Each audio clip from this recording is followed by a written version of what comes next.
Peace and love, you guys. Salute. I had an interesting thought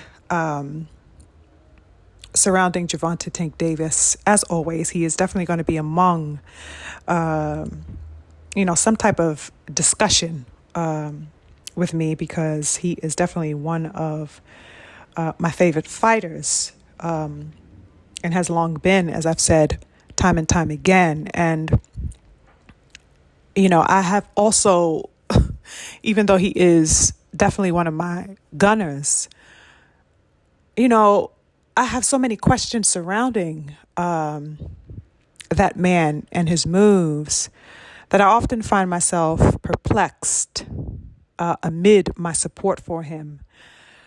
So there's been, some buzzing going on regarding a possible return of the King Gervonta Tank Davis. And it's said that there's a possibility, at least there are some speculations that there's a possibility that he's going to be returning to the T-Mobile Arena. Now, of course, as I said, this is just speculation at this point, but I have heard a little bit of talk about that. And this is coming by way of people noticing that the T-Mobile Arena venue was booked. And it most certainly has been booked, okay? And apparently, I believe that date is for November 2nd, if I'm not mistaken. But you can definitely go on to their site and double confirm that date. Now, and just to see that it has been booked and look it up for yourself. I definitely advise you to do that. So the venue is booked, okay? Now, there are no confirmations whatever as to what fight this venue is reserved for. However, but what is interesting to me is that we do know that Tank was initially in talks to make a return to the ring in November against I'm going to take a year off Machenko. Okay? They were set to fight sometime in November. That's, of course, before Lomachenko blatantly ducked, right? So now the question that I like to posit is Tank still set to fight in November?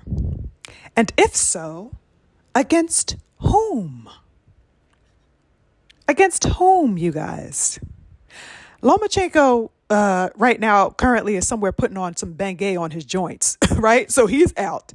And Tank just straight up disappears into thin air whenever Shakur's name is uttered aloud, right? And not only that, we got to also deal with the fact that Tank and Core both took to their Twitters not too long ago and, completely dismantled and shut down all assumptions and rumors and notions saying that the fight between them was going to happen next, right? They came out and flat out said, cappery, not happening. So what the fuck are we going to get from Tank Davis? Who could actually be a viable, credible, tenable, and justifiable option for King Tank? The quote-unquote face of boxing. Who could be a realistic, certified, bona fide opponent for this man? Keep in mind, you guys, that Tank just faced the highest level of competition that he's faced so far, basically on his resume, right? Back in June against the ghost Frank Martin, okay? Pulled off a stunning victory. And he pleased many of us boxing enthusiasts with that victory, who have been basically demanding of him a step up in competition, okay? He definitely was justified in his win. He looked great. Right. Everybody was excited. Damn, he actually fought a slick boxer. You know what I'm saying? A come forward pressure fighter, very similar to himself. We were definitely pleased with seeing him in the ring with somebody of that caliber. But what does he intend to do next is my question. That's my ultimate question at this particular point, because he certainly has, as far as I'm concerned, every bit of the microscope on him heavily. Okay, because such a significant fight against Frank Martin must be followed up with more fire. You don't start a fire only to throw water on it before it burns. No, what you do is you fan it and you sit back and you watch the magic happen from that. As my real ones know, the complaint for years has been that Tank has not been challenging himself to the degree that he should be. Okay. And that is to say, he has not been fighting among the elite around him, his equals on his par. Though we respect him and we salute his skills, if they are not being put to work among his equals, what the fuck are we really doing, y'all?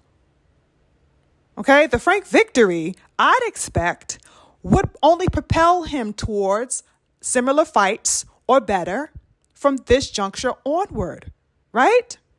You don't go down and digress. No, you progress. That's the point. At least it should be for somebody who is calling themselves the face of boxing and the cream of the crop and the top of the top and all of that. Now, if in November Tank does return to the ring, but he returns against some, let's say, random Mexican or something like that, or against someone with no belt, better yet, what the fuck am I doing being a Tank supporter? And I'm not saying that to, shade him, but that's a serious question. I rock with him heavy and I back him and I believe in his abilities. But the fuck? Can I get you in front of another warrior on smoke? Can I see you actually on demon time in front of somebody else who's on their demon time? I don't want to watch you paint your nails in the ring. I don't want to watch none of my top hitters painting their goddamn nails in the ring. I want to see battle. I want to see craftsmanship. I want to see the art of boxing. I want to see warriorhood.